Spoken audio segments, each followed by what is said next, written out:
الحمد لله نحمده ونستعينه ونستغفره ونؤمن به ونتوكل عليه ونعوذ بالله من شرور أنفسنا ومن سيئات أعمالنا ونعوذ بالله من شرور أنفسنا ومن سيئات أعمالنا ونعوذ بالله من شرور أنفسنا ومن سيئات أعمالنا من يهد الله فلا مضل له ومن يضلله فلا هادي له ونشهد أن لا إله إلا الله ونشهد أن سيدنا ومولانا وسندنا وحبيبنا وشفيعنا وطبيبنا محمدا عبده ورسوله أما بعد فأعوذ بالله من الشيطان الرجيم بسم الله الرحمن الرحيم كل نفس ذائقة الموت وإنما توفون أجوركم يوم القيامة فمن زحزح عن النار وأدخل الجنة فقد فاز وما الحياة الدنيا إلا متاع الغرور وقال تعالى يا أيها الذين آمنوا اتقوا الله ولتنظر نفس ما قدمت لغد واتقوا الله إن الله خبير بما تعملون وقال تعالى ومن أعرض عن ذكري فإن له معيشة ضنكا ونحشره يوم القيامة أعمى وقال تعالى تبارك الذي بيده الملك وهو على كل شيء قدير الذي خلق الموت والحياة ليبلوكم أيكم أحسن عملا وهو العزيز الغفور وقال النبي صلى الله عليه وسلم يا أبا هريرة جئتكم بكرامة الدنيا والآخرة أو كما قال عليه الصلاة والسلام۔ میرے محترم ماؤں بہنوں، اللہ تبارک و تعالیٰ نے دنیا کے انسانوں کو چھوٹی سی زندگی لے کر دنیا کے اندر بھیجا ہے، اور یہ ہماری زندگی 60 70 سال 80 سال کی وہ آخرت کے مقابلے میں اتنی چھوٹی زندگی ہے جس کے بارے میں اللہ تبارک و تعالیٰ قرآن پاک میں فرماتے ہیں کہ کل قیامت کے دن اللہ اپنے بندوں سے پوچھیں گے کم لبثتم فی الارض عدد سنین، میرے بندوں تم دنیا میں کتنے دن جیے، تم دنیا میں کتنی زندگی گزار کر آئے ہو؟ تو قرآن میں اللہ فرماتے ہیں بندے یہ جواب دیں گے، کچھ لوگ یوں جواب دیں گے لبثنا یومن، اے اللہ ہمیں تو ایسا لگا کہ ہم ایک دن صرف دنیا میں رہ کر آئے، اور کچھ لوگ کہیں گے او بعض یوم، اے اللہ ہمیں تو ایسا لگا کہ ہم ایک دن بھی نہیں رہے، آدھا دن رہ کر آئے۔ یہ ہماری دنیا کی زندگی ہے، یہ ہماری زندگی ایک چھوٹے سے روم کی طرح ہے۔ ایک روم کے 2 دروازے ہوتے ہیں، ایک دروازے سے انٹر ہوئے، ہم داخل ہوئے یعنی ہم دنیا میں آئے، اور ایک روم کا دوسرا دروازہ ہے جو موت ہے، وہاں سے پھر ہماری زندگی ختم ہے۔ یہ ہماری زندگی ہے۔ زندگی بہت چھوٹی ہے، لیکن اللہ تبارک و تعالیٰ نے فرمایا اپنے بندوں سے اے میرے بندوں، اس چھوٹی سی زندگی کے اندر جو انسان غفلت سے زندگی گزارتا ہے وہ بہت بڑے دھوکے کے اندر ہے۔ وَمَا الْحَيَاةُ الدُّنْيَا إِلَّا مَتَاعُ الْغُرُورِ، کہ دنیا اور دنیا کی ساری چیزیں یہ دھوکے کا سامان ہے، یہ دھوکہ ہے، دھوکہ۔ جس طرح کہ انسان سونا خریدنے جاتا ہے اور اسے دھوکے باز لوگ سونا بیچنے والے اس کو پیتل یا تانبا اس کو دھوکے باز لوگ اسے ڈپلیکیٹ چیز پکڑا لیتے ہیں، تو پھر گھر آ کر جب پتہ چلتا ہے تو پھر احساس ہوتا ہے کہ ہمیں تو دھوکہ ہو گیا۔ اسی طرح دنیا کی زندگی میں لوگ دھوکے والی زندگی گزار رہے، اللہ کو بھول کر دنیا کی چیزوں کے بٹیرنے میں اپنی زندگی گزار رہے ہیں۔ پھر جب موت آتی ہے اور موت کے بعد جب آخرت میں جانا ہوتا ہے، تب انسان کو احساس ہوتا ہے کہ اللہ پاک نے جس کام کے لیے ہمیں دنیا کے اندر بھیجا تھا اس کام کے اندر اپنی زندگی ہم نے نہیں لگائی اور ہمیں دھوکہ ہو گیا۔ تو میری محترم ماؤں بہنوں، ایسا نہ ہو کہ اسی دھوکے میں ہماری زندگی پوری ہو جاوے۔ اللہ تبارک و تعالیٰ دنیا کے دھوکے سے ہماری اور ہمارے نسلوں کی حفاظت فرماوے۔ میری محترم ماؤں بہنوں، اللہ تبارک و تعالیٰ نے ہمیں جو زندگی دی ہے، اس زندگی کا مالک اللہ ہے، اور اس کائنات میں جو بھی چیزیں ہیں، کائنات کی ساری چیزوں کا مالک اللہ ہے۔ تبارک الذی بیدہ الملک، بابرکت ہے وہ ذات جس کے قبضے میں پوری دنیا ہے،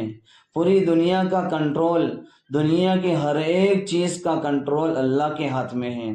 اللہ جب چاہے جیسے چاہے اس دنیا کے حالات کو الٹ پھیٹ کر سکتا ہے، کبھی خوشی کبھی غم، کبھی اچھے حالات کبھی برے حالات، کبھی تندرستی کبھی بیماری، کبھی مالداری کبھی غریبی، دنیا کے حالات وَتِلْكَ الْأَيَّامُ نُدَاوِلُهَا بَيْنَ النَّاسِ۔ اللہ فرماتے ہیں دنیا کے اندر ہم لوگوں کے اوپر حالات کو بدلتے رہیں گے، کبھی اچھے حالات کبھی برے حالات، تو یہ دنیا کے اندر حالات بدلتے رہیں گے۔ تو یہ دنیا کا مالک اللہ ہے، اور اس کا ایسا مالک ہے اللہ کہ ساری چیزوں پر اس کا کنٹرول ہے، اس کی چلتی ہے۔ دنیا میں بہت ساری چیزوں کا مالک آدمی ہوتا ہے، لیکن ان سب چیزوں پر اپنی نہیں چلا سکتا ہے، لیکن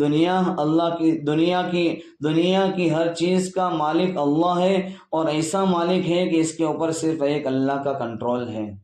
ایک اللہ ہے۔ تو ہماری زندگی اللہ تبارک و تعالیٰ نے ہمیں دنیا کے اندر بھیجا ہے، وہ ایسے بیکار نہیں بھیجا ہے۔ اللہ اپنے بندوں سے فرماتے ہیں، اے میرے بندوں کیا تم نے یہ گمان کر رکھا ہے، افحسبتم، اے میرے بندوں کیا تم یہ سمجھتے ہو، انما خلقناکم عبثا، کہ ہم نے تم کو بیکار پیدا کیا ہے، کہ تم دنیا میں ایسے آئے ہو؟ نہیں، بلکہ اللہ تبارک و تعالیٰ نے ہمیں اپنی بندگی کے لیے پیدا فرمایا ہے۔ ایک اللہ والے فرماتے ہیں، بہت اچھی بات فرمائی،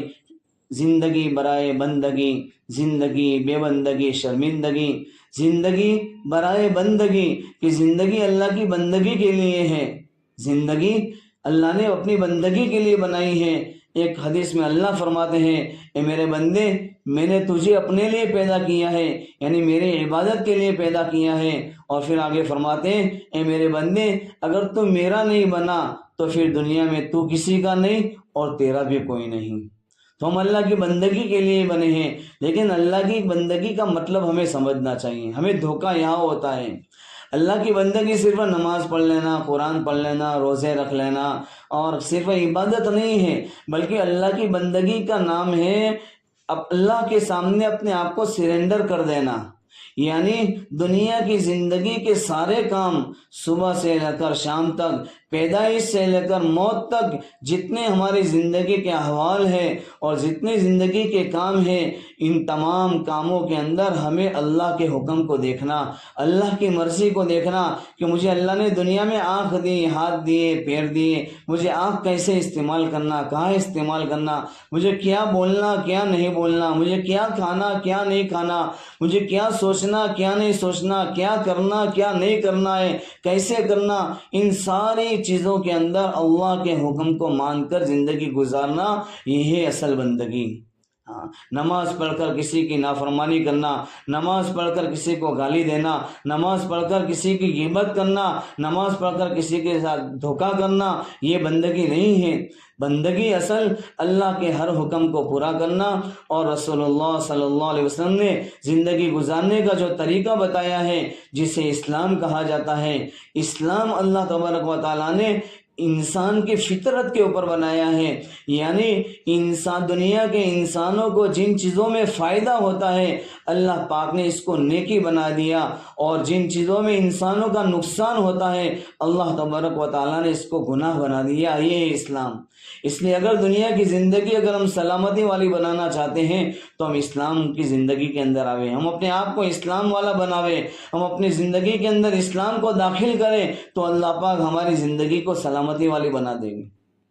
تو میری محترم ماں بہنوں، اللہ تبارک و تعالیٰ نے ہمیں جو زندگی عطا فرمائی ہے وہ اپنی بندگی کے لیے دی ہے۔ اللہ فرماتے ہیں ہم نے انسانوں کی زندگی اور موت کو اس لیے بنایا ہے لیبلوکم ایکم احسن عملا، تاکہ ہم دیکھیں کہ تم میں کون اچھی زندگی گزار کر آتا ہے، کون اپنے رب کی مان کر زندگی گزارتا ہے اور کون اپنی منمانی زندگی گزار کر آتا ہے۔ اللہ تبارک و تعالیٰ نے ہمیں پرکھنے کے لیے زندگی دی ہے، اور اللہ نے ہمیں دنیا میں تھوڑا سا اختیار دیا ہے،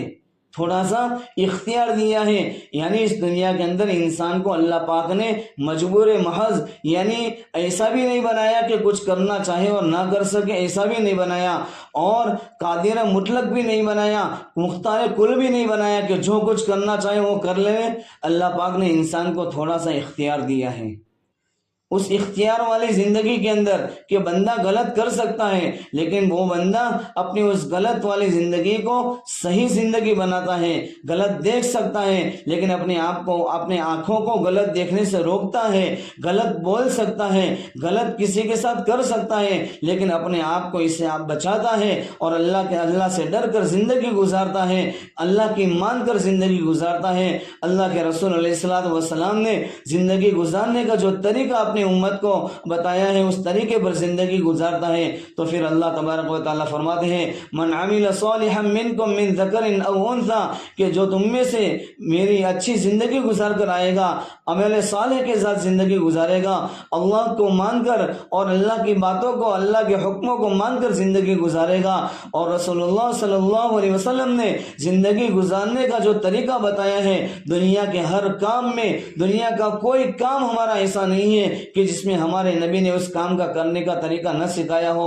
اس طریقے پر جو زندگی گزار کر آتا ہے۔ اللہ تبارک و تعالیٰ فرماتے ہیں فَلَنُحْيِيَنَّهُ حَيَاةً طَيِّبَةً، ہم ان کو پاکیزہ اور خوشگوار زندگی عطا کریں گے۔ ان کا گھر چھوٹا ہوگا، ان کے پاس کھانے کے لیے چیزیں نہیں ہوں گی، ان کے پاس سونے کے لیے اچھے بستر نہیں ہوں گے، مگر اللہ تبارک و تعالیٰ ان کو سکون والی، محبتوں والی اور عزت والی زندگی عطا کرے گا۔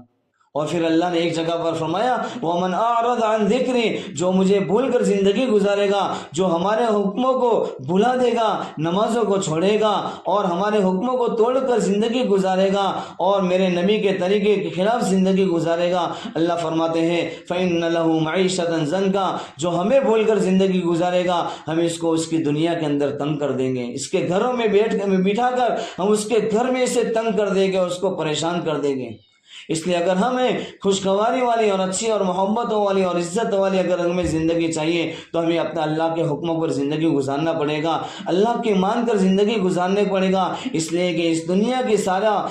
حالات کو بنانا اور بگاڑنا یہ اللہ کے ہاتھ میں ہے، سب کچھ اللہ کے کنٹرول کے اندر ہے۔ یہ سورج، یہ آسمان، یہ چاند، یہ اولاد، یہ شوہر، یہ بچے، یہ رشتہ دار، یہ خاندان، یہ حکومت، یہ سارا ان ساری چیزوں پر ایک اللہ کا کنٹرول چلتا ہے۔ اللہ کی مرضی جو ہوتی ہے وہی دنیا کے اندر ہوتا ہے، چاہے دنیا کے اندر ہمیں جو بھی نظر آتا ہے لیکن اس کے پیچھے ایک طاقت ہے اللہ کی، اس اللہ کی طاقت اور اس اللہ کی مرضی کے مطابق دنیا کے اندر حالات پیدا ہوتے ہیں۔ اللہ قرآن میں فرماتے ہیں ظہر الفساد فی البر والبحر بما کسبت ایدی الناس، دنیا کے اندر انسانوں کے اوپر جو حالات آتے ہیں، دنیا میں انسانوں کے اوپر جو مصیبتیں اور تکلیفیں آتی ہیں، جو پریشانیاں آتی ہیں، اس کا قصوروار کوئی اور نہیں ہے، اس کا قصوروار بما کسبت ایدی الناس، لوگوں کے اپنے ہاتھوں کے کرتوت ہوتے ہیں۔ ہمارے گناہوں کی وجہ سے اولادیں نافرمان بنتی ہیں، گناہوں کی وجہ سے ہمارے گھروں میں نفرتیں پیدا ہوتی ہیں، گناہوں کی وجہ سے دنیا میں مہنگواری آتی ہے، گناہوں کی وجہ سے ظالم حکومتیں ہمارے اوپر آتی ہیں، گناہوں کی وجہ سے ہمارے رشتہ داروں کے اندر سے محبتیں ختم ہو جاتی ہیں، اور گناہوں کی وجہ سے ہمارے گھروں میں سے برکتیں ختم ہو جاتی ہیں، عزتیں ختم ہو جاتی ہیں۔ یہ سب کچھ بما کسبت ایدی الناس، یہ ہمارے ہاتھوں کے کرتوت ہوتے ہیں۔ بلکہ بہت سی مرتبہ گناہوں کی وجہ سے ہماری زندگی میں اللہ ایسی بیماریوں کو ڈال دیتا ہے جس کی وجہ سے انسان پریشان ہوتا ہے۔ گھر میں کھانے پینے کی، آرام کی، راحت کی ساری چیزیں موجود ہوتی ہے، مگر ان بیماریوں کے اندر انسان ایسا تڑپتا ہے، ایسا تڑپتا ہے کہ پھر وہ اپنی موت مانگتا ہے اللہ سے۔ اور یہ سب کچھ بما کسبت ایدی الناس، یہ سب کچھ ہمارے ہاتھوں کے کرتوت ہوتے ہیں۔ یہ تو دنیا کی زندگی ہے، اور پھر ہمارا سب سے بڑا جو مسئلہ ہے میرے محترم ماؤ بہنوں، جس کو ہم نے بھلا دیا ہے، دنیا کے پیچھے ایسے پڑے اور دنیا کی چیزوں کو سنوارنے میں اور دنیا بٹورنے میں اور دنیا جمع کرنے کے پیچھے ہم اور ہمارا خاندان، ہمارا پورا گھرانہ ایسے پڑا کہ ہمارا جو زندگی کا سب سے بڑا مسئلہ ہے ہم اس مسئلے کو بھول گئے۔ ہاں، ہمارے زندگی کا سب سے بڑا مسئلہ کیا ہے؟ ہمارے زندگی کا سب سے بڑا مسئلہ ہماری موت ہے، ہمارے موت کے بعد کی زندگی ہے۔ ہاں، ہم نے اس کو اپنا مسئلہ نہیں سمجھا ہے، ہاں ہم نے اس کو نارمل لے لیا ہے، حالانکہ موت کتنی بڑی سخت چیز ہے۔ حضرت عیسیٰ علیہ السلام کو اللہ تبارک و تعالیٰ نے مردے کو بات کرنے کا معجزہ دیا تھا۔ ایک مرتبہ حضرت عیسیٰ علیہ السلام ایک مردے کی ایک قبرستان میں گئے، وہاں پر قبر تھی، اس قبر کے اوپر جا کر کہا قم بإذن اللہ، اللہ کے نام سے کھڑے ہو جا، تو قبر پھٹی، قبر میں سے ایک انسان نکلا۔ تو حضرت عیسیٰ علیہ السلام نے اس مردے سے، اس قبر سے نکلنے والے مردے سے پوچھا کہ بھائی تو کون ہے؟ تو اس نے کہا میں نوح علیہ السلام کا بیٹا، یعنی ہزاروں سال پہلے جو مر گیا تھا، حضرت عیسیٰ علیہ السلام کے ہزاروں سال پہلے جس کا انتقال ہوا تھا، وہ نوح علیہ السلام کا بیٹا قبر سے نکل کر کہہ رہا ہے کہ میں نوح علیہ السلام کا بیٹا ہوں، میرا نام شام ہے۔ تو حضرت عیسیٰ علیہ السلام نے اس سے پوچھا کہ تو نے موت کو کیسا پایا؟ تو وہ نوح علیہ السلام کا بیٹا جو ہزاروں سال پہلے مر گیا تھا، وہ کہنے لگا کہ مجھے ہزاروں سال پہلے موت آئی تھی، مگر اس موت کی تکلیف ایسی تھی کہ اس کی تکلیف ابھی بھی مجھے محسوس ہو رہی ہے، ابھی بھی وہ مجھے موت کی تکلیف نہیں ختم ہوئی۔ ہم نے موت کو کیا سمجھ لیا کہ مر جائیں گے، چلے جائیں گے، دفن ہو جائیں گے قبرستان میں؟ نہیں میری محترم ماؤ بہنوں، ہماری زندگی کا سب سے بڑا مسئلہ یہ ہے، ہاں ہم نے دنیا کو مسئلہ سمجھ لیا، ہم نے روٹی بوٹی مکان کو مسئلے سمجھ لیے، ہم نے اپنے بچوں کی لائف کو مسئلہ سمجھ لیا ہے، ہم نے اپنے آخرت کو، اپنے بچوں کی آخرت کو اور اپنے رشتہ داروں کی آخرت کو ہم نے مسئلہ نہیں بنایا ہے، حالانکہ ہمارا سب سے بڑا مسئلہ اور ہماری اصل زندگی وہاں سے شروع ہوتی ہے۔ ہماری موت بہت بڑا مسئلہ ہے، اس لیے حدیث میں آتا ہے ایک انسان کو جب موت آتی ہے تو اس کو ایسی تکلیف ہوتی ہے جیسے کسی انسان کو 600 جگہ پر تلوار کے وار مارے جاوے اور اس کی موت نہ آوے اور تڑپتا ہو، اس کو کتنی تکلیف ہوتی ہے؟ اس سے زیادہ تکلیف ایک انسان کو موت کے وقت ہوتی ہے۔ یہ ہمارا بڑا مسئلہ ہے۔ قبر میں جا کر ہمیں اکیلے سونا ہے، من مٹی کے نیچے ہمیں اکیلا سونا ہے، وہاں ہمارا کوئی رشتہ دار نہیں آئے گا۔ جن رشتہ داروں کو خوش کرنے کے لیے ہم نے آج دنیا میں اللہ کو ناراض کر رہے ہیں، اللہ کے نبی علیہ السلام کی سنتوں کو چھوڑ رہے ہیں، جن اولاد کو خوش کرنے کے لیے ہم اللہ کے نبی کی سنتوں کے جنازے ہم اپنے گھروں سے نکال رہے ہیں، جن رشتہ داروں کو خوش کرنے کے لیے ہم اللہ کی نافرمانیاں کر رہے ہیں، وہ رشتہ دار ہمیں قبر میں موت کے بعد کام نہیں آئیں گے، وہ قبر میں ہمارے سوال جواب دینے کے لیے نہیں آئیں گے۔ ہمارا مسئلہ ہے موت۔ آج ہم نے دنیا کی چیزوں کو مسئلہ بنا لیا ہے، موت کو مسئلہ نہیں بنایا ہے۔ اس لیے اللہ قرآن میں فرماتے ہیں اللہ رحیم ہے، کریم ہے، اللہ اپنے بندوں سے 70 ماؤں سے زیادہ محبت کرنے والا ہے، اور اللہ اپنے ہر بندے سے محبت کرتا ہے۔ اس لیے اللہ اپنے تمام دنیا کے انسانوں کو کہتا ہے یا ایھا الناس، اے دنیا کے انسانوں، تم نے کل کے لیے اپنی دنیا میں کیا تیاری کر رکھی ہے، وہ تم دیکھو کہ میں نے آخرت کے لیے کیا تیاری کی ہے۔ اللہ رحیم ہے، اللہ کریم ہے، ہمارا اللہ اتنا بڑا رحم والا ہے کہ وہ گنہگاروں کے اوپر بھی رحم کھاتا ہے۔ حضرت ذوالنون مصری رحمۃ اللہ علیہ بہت بڑے اللہ کے ولی ہے۔ ایک مرتبہ راستے میں کہیں سے جا رہے تھے، راستے میں ایک سمندر آیا، وہ سمندر کے اوپر کھڑے تھے تو وہاں پر انہوں نے دیکھا کہ اس سمندر میں سے پانی میں سے کچھوا نکلا، کاچبا جس کو ہم بولتے ہیں گجراتی میں، وہ کچھوا نکلا، وہ سمندر کے کنارے پر کھڑا ہو گیا۔ پھر اس کے اوپر وہ سمندر کے کنارے پر خشکی کے اوپر سے، یعنی جہاں پانی نہیں تھا وہاں سے ایک بچھو نکلا، وہ بچھو اس کچھوے کے اوپر بیٹھ گیا، وہ کچھوا پانی کے اوپر تیرتا تیرتا اس سمندر کے دوسرے کنارے پر پہنچا، اور وہ کچھوا وہاں پر کھڑا ہو گیا، وہ بچھو وہاں پر اتر گیا، اور اتر کر وہ جانے لگا اپنے راستے میں۔ وہ ذوالنون مصری رحمۃ اللہ علیہ وہ دیکھ رہے ہیں کہ اللہ کی مخلوق کیا کرتی ہے، وہ اللہ کی مخلوقات میں غور کرتے ہیں، اللہ کی مخلوق کو دیکھ کر اللہ کو پہچانے ہم کہ اللہ نے کیسی کیسی مخلوق بنائی ہے۔ تو وہ بچھو جا رہا ہے، دیکھا وہ بچھو جس راستے پر جا رہا ہے ادھر سامنے ایک درخت کے نیچے ایک انسان سویا ہوا ہے، اس کی طرف یہ بچھو جا رہا ہے۔ حضرت ذوالنون مصری رحمۃ اللہ علیہ تھوڑے آگے چل کر دیکھتے ہیں کہ اس درخت کے نیچے ایک انسان سویا ہے، اس کے درخت کے اس طرف سے ایک سانپ آ رہا ہے، یہ بچھو یہاں سے جا رہا ہے اور اس طرف سے وہ سانپ آ رہا ہے، بیچ میں وہ انسان درخت کے نیچے سویا ہوا ہے۔ وہ دیکھتے ہیں کہ وہ سانپ اس انسان کے پاس پہنچا اور اس نے ڈسنے کے لیے جیسے ہی اپنا منہ اونچا کیا ہے تو فوراً وہ بچھو وہاں پر پہنچ گیا اور اس سانپ کو ڈس لیا، وہ سانپ مر گیا اور بچھو نے اپنا راستہ پکڑ لیا اور واپس سمندر کے کنارے پر آ گیا۔ ذوالنون مصری رحمۃ اللہ علیہ یہ سارا معاملہ دیکھ کر ان کے دل میں خیال آیا کہ ہو نہ ہو یہ درخت کے نیچے سونے والا انسان یقیناً کوئی اللہ کا ولی ہوگا جس کی حفاظت اللہ غیب سے کرتے ہیں۔ تو انہوں نے سوچا کہ ان سے ملنا چاہیے، تو وہاں پر چلے اس درخت کے نیچے، اور اس درخت کے نیچے جہاں پر وہ انسان سویا ہوا تھا وہاں پر پہنچے تو کیا دیکھتے ہیں کہ جو انسان سویا ہوا ہے اس کے کپڑوں کے اوپر گندگی لگی ہوئی ہے، ناپاکی لگی ہوئی ہے، اور اس کے منہ سے شراب کی بدبو آ رہی ہے اور نشے کی حالت میں وہ انسان پڑا ہوا ہے۔ حضرت ذوالنون مصری رحمۃ اللہ علیہ یہ سارا معاملہ دیکھ کر دل میں سوچنے لگے یہ تو شراب پینا کتنا بڑا گناہ ہے، یہ ناپاک انسان، یہ شراب پینے والا، اللہ کی نافرمانی کرنے والا، نشے کی حالت میں رہنے والا، اس کی حفاظت اللہ ایک سانپ کے ذریعے سے اس کی جان کی حفاظت کر رہا ہے۔ یہ دل میں سوچ رہے تھے، غیب سے آواز آئی، اے ذوالنون اگر صرف ہم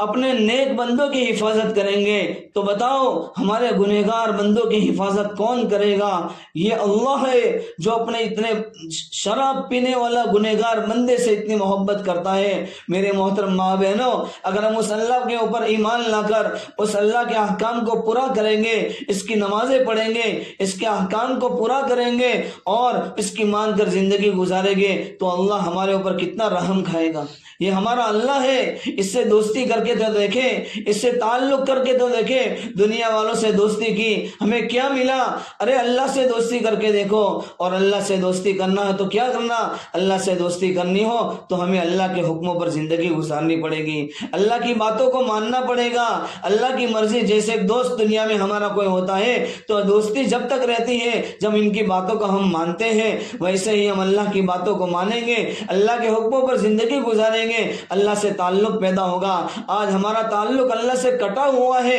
آج ہماری نسبت اللہ سے کٹ گئی ہے، ہمارا تعلق ہمارے دلوں میں دنیا ہے، دنیا کی محبت ہے، دنیا کی چیزوں کی محبت ہے اور دنیا والوں سے محبت ہے۔ اس لیے تو ہم دنیا والوں کو خوش کرنے کے لیے اللہ کو ناراض کرتے ہیں۔ اگر ہمارے دل میں اللہ کی محبت ہوتی تو ہم اللہ کو خوش کرنے کے لیے دنیا کے انسانوں کی پرواہ نہ کرتے، چاہے وہ ہماری اولاد ہو، چاہے ہمارا شوہر ہو، چاہے ہماری اولاد ہو یا چاہے ہمارا کوئی بھی رشتہ دار ہو، اس اللہ کو خوش کرنے کے لیے ہم کسی کی پرواہ نہ کرتے اگر ہمارے دلوں میں اللہ کی محبت ہوتی۔ آج ہم جو نمازیں پڑھتے ہیں، روزے رکھتے ہیں، یہ تو بس ہم اپنے آپ کو دیندار سمجھتے ہیں اس لیے کر رہے ہیں۔ اگر یہ چیزیں اللہ کی محبت میں ہوگی، یہ نمازیں جس دن اللہ کی محبت میں پڑھیں گے، یہ قرآن جس وقت اللہ کی محبت سے پڑھیں گے تو اس وقت تک قرآن پڑھنے میں ہمیں وہ مزہ آئے گا جو آج لوگ موبائل کے دیکھنے میں رات پر گزار دیتے ہیں اور ان کو اس کے اندر لذتیں آتی ہے۔ ایسی لذت اگر ہمیں اللہ سے محبت ہو جاوے تو ہمیں ایسی لذت ہمیں قرآن پڑھنے میں آئے گی، ایسی لذت ہمیں نماز پڑھنے میں آئے گی۔ حضرت فاطمہ رضی اللہ تعالیٰ عنہ پوری رات نماز میں گزار دیتی تھی، جب فجر کی اذان ہوتی تھی صبح صادق ہو جاتی تھی اور فجر کی اذان ہو جاتی تھی تو اللہ سے کہتی تھی اے اللہ پوری رات نماز پڑھ رہی ہے، اللہ سے کہہ رہی ہے اللہ رات اتنی تو نہیں چھوٹی بنا دی کہ تیری بندی آرام سے سجدہ بھی نہیں کر سکی، یعنی ان کو رات پر نمازیں پڑھنا بھی ان کو رات چھوٹی لگ رہی تھی، اور آج ہمیں عشاء کی 17 نمازیں پڑھنا بہت لمبی نظر آتی ہے۔ بہت زندگی کے اندر کبھی ہم دیکھیں کہ ہماری زندگی کے اندر ہم نمازیں کب ہم نے پوری پڑھے ہوگی، یہ اللہ سے محبت کی کمی ہے۔ تو میری محترم ماں بہنوں، ہماری اصل مسئلہ آخرت کا مسئلہ ہے، اور یہ کوئی کہانی نہیں ہے، یہ ہمارے نبی نے اپنے آنکھوں سے دیکھا ہے، یہ صرف قرآن کی باتیں نہیں ہے، بلکہ ہمارے نبی نے ان حالات کو کہ دین دینداری پر زندگی گزاریں گے تو ہمیں کیا ملے گا، اور بے دینی کے ساتھ زندگی گزاریں گے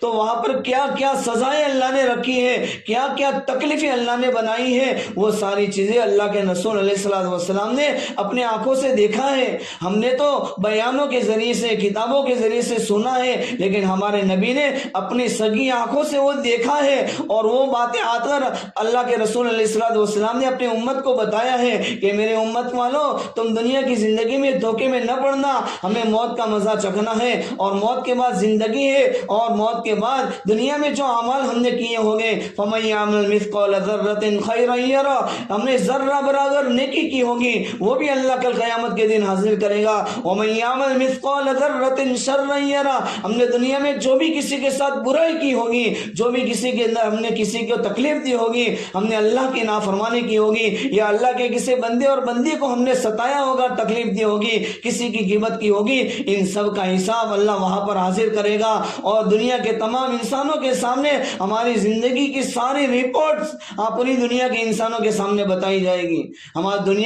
دنیا والوں سے چھپاتے ہیں کہ میں گناہ کرتا ہوں، میں گناہ کرتے ہوں، کسی کو پتہ نہ چلے، ارے کوئی دیکھے یا نہ دیکھے، لیکن ہمارے ساتھ کرامن کاتبین یعلمون ما تفعلون، اللہ نے دو فرشتے ہمارے ساتھ کرامن کاتبین کو رکھا ہے، یعلمون ما تفعلون، جو کچھ ہم کرتے ہیں، جو کچھ ہم سوچتے ہیں، جو کچھ ہم بولتے ہیں، جو دیکھتے ہیں، ان ساری چیزوں کو جانتے ہیں اور وہ ساری چیزوں کو لکھ رہے ہیں۔ تو ہمارے نبی نے اپنے امت کو بتایا ہے، اور ہمارے نبی علیہ السلام نے اپنی آنکھوں سے دیکھا تھا، اسی وجہ سے تو ہمارے نبی کو پوری زندگی یہی تکلیف ستا رہی تھی کہ جو موت کے بعد جو جہنم میں جو تکلیفیں اور جو عذاب اور جو اللہ نے سزائیں بنائی ہیں، اللہ کے نبی علیہ السلام اپنے آنکھوں سے دیکھ کر آئے تھے، اس لیے اپنی امت کو بچانے کے لیے اللہ کے رسول علیہ السلام نے اپنی پوری زندگی اپنی ضروریات کو قربان کر دیا، اپنی ساری خوشیوں کو اور اپنی ساری اچھائیوں کو اپنی امت کے لیے قربان کر دیا، اور میری امت کا کوئی فرد جہنم میں نہ جائے، اس کے لیے پیارے آقا صلی اللہ علیہ وسلم نے اپنی پوری زندگی محنت کی، اور اس کے لیے ہمارے آقا کبھی چین سے سوئے نہیں ہے۔ اما جان عائشہ رضی اللہ تعالیٰ فرماتی ہے، اللہ کے نبی علیہ السلام کو جس دن اللہ نے نبی بنایا، اس کے بعد سے آپ نے وفات تک کبھی پیٹ بھر کر کھانا نہیں کھایا، اور کھانا اس لیے نہیں کھانا کہ کھانا نہیں تھا، اللہ کے نبی اگر چاہتے تو آسمان سے دسترخوان اتار سکتے تھے، مگر ہمارے نبی کے دل پر ایک اپنے امت کا صدمہ تھا، اپنے امت کی آخرت کی تکلیف ستا رہی تھی، جس کی وجہ سے ہمارے نبی کو کھانا اچھا نہیں لگتا تھا، ہمارے نبی سونے جاتے تھے تو ہمارے نبی کو نیند چین سے نہیں آتی تھی، اللہ کے نبی آدھی رات اٹھ کر اپنے امت کے لیے دعائیں مانگا کرتے تھے، اور اپنے امت کے لیے فرمایا اپنے آنسو بہایا کرتے تھے۔ ایک مرتبہ حضرت جبرائیل علیہ السلام اللہ کے نبی کے پاس آئے اور کہا، اور ان بہت غمگین تھے، اللہ کے نبی نے پوچھا، اے جبرائیل آپ تو فرشتے ہیں، آپ کو تو کیا غم، آپ کو نہ کھانے پینے کی ضرورت، آپ کے نہ بال بچے، آپ کو کیا غم؟ تو حضرت جبرائیل علیہ السلام کہنے لگے، اے اللہ کے محبوب، آج اللہ نے مجھے جہنم کی سیر کروائی، تو اللہ کے نبی علیہ السلام نے پوچھا، اے جبرائیل آپ نے جہنم میں کیا دیکھا؟ حضرت جبرائیل علیہ السلام نے کہا، اے اللہ کے رسول، جہنم میں سب سے نچلے طبقے کے اندر، یعنی جہاں سخت سزائیں ہیں، وہاں پر میں نے منافقین کو دیکھا، پھر اس کے دوسرے درجے میں نے مشرکین کو دیکھا، پھر تیسرے درجے میں نے کافروں کو دیکھا، پھر مجوسیوں کو دیکھا، پھر میں نے عیسائیوں کو دیکھا، پھر یہودیوں کو دیکھا۔ جب 7واں نمبر آیا تو حضرت جبرائیل علیہ السلام کی زبان خاموش ہو گئی اور رونے لگے۔ اللہ کے محبوب علیہ السلام پوچھ رہے ہیں، اے جبرائیل بتاؤ جہنم کے 7ویں طبقے میں کون ہوگا؟ حضرت جبرائیل نے کہا، اے اللہ کے رسول، جہنم کے 7ویں طبقے میں آپ کی امت کے گنہگاروں کو ڈالا جائے گا۔ جب ہمارے نبی نے اپنے امت کے گنہگاروں کو جہنم میں پھینکنا کی بات جب سنی ہے، پیارے نبی کے دل پر ایسا صدمہ لگا کہ ہمارے نبی نے سب سے بات کرنا چھوڑ دیا۔ گھر پر کھانا کھاتے تھے، بس مسجد میں جاتے تھے، نہ کسی بیوی سے بات کر رہے ہیں، نہ کسی صحابہ سے بات کر رہے ہیں۔ لوگ پریشان ہیں، کیا بات ہے؟ پریشان ہے۔ 3 دن ہو گئے، پھر حضرت جبرائیل علیہ السلام آئے اور آ کر کہا کہ اللہ نے کہا کہا ہے اللہ نے کہا ہے کہ اے اللہ کے نبی، اللہ نے فرمایا ہے کہ آپ کی امت کے اوپر بخشش کے ایسے دروازے کھول دیں گے کہ آپ خوش ہو جائیں گے۔ اس وقت اللہ کے نبی علیہ السلام نے فرمایا، اے جبرائیل تم گواہ رہنا، میں اللہ سے اس وقت تک خوش نہیں ہوں گا جب تک اللہ میری پوری امت کو جنت میں نہ بھیج دے، میرے امت کے تمام گنہگاروں کو معاف کر کے جب تک جنت میں نہ بھیج دے تب تک میں اپنے اللہ سے خوش نہیں ہوگا۔ وہ ہمارے نبی ہمارے لیے اتنا روئے، ہمارے لیے اتنا تڑپے اور ہمارے لیے اتنی قربانیاں اور اتنی تکلیفیں اٹھائے، اور ہم ہیں کہ دنیا کے اندر ایسے پھنسے ہیں کہ اس محبوب کی سنتوں کو بھول گئے، اس محبوب کے طریقوں کو بھول گئے، اور اس محبوب کی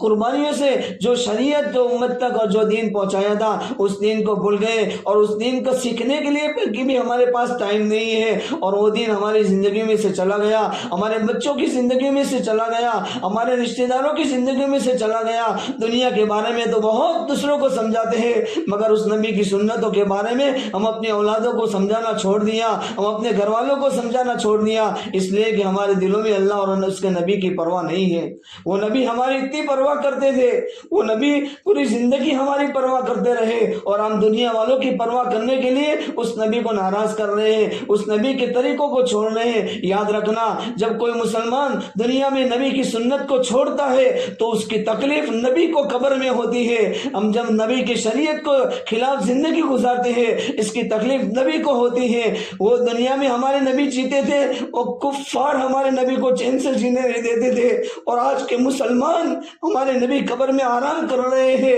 ہمارے نبی کو اپنی امت کے اعمال جب ان کے سامنے پیش ہوتے ہیں تو نبی کو ستا رہے ہیں اور نبی کو تکلیفیں پہنچا رہے ہیں۔ ہم سوچے کیا کر رہے ہیں؟ پھر کل قیامت کے دن کیا منہ لے کر نبی کے سامنے جائیں گے؟ کس منہ کو سے ہم نبی کو دیکھیں گے؟ کس آنکھوں سے ہم نبی کو دیکھیں گے؟ سوچے قیامت کے دن اللہ کے سامنے جانا ہے اور اللہ کے نبی کے سامنے اپنی زندگی کا حساب دلانا ہے، تو ہم کیا لے کر جائیں گے؟ ہم سوچیں۔ تو میرے محترم ماں بہنوں، ہم اب بس کرے، اپنی زندگی سے توبہ کرے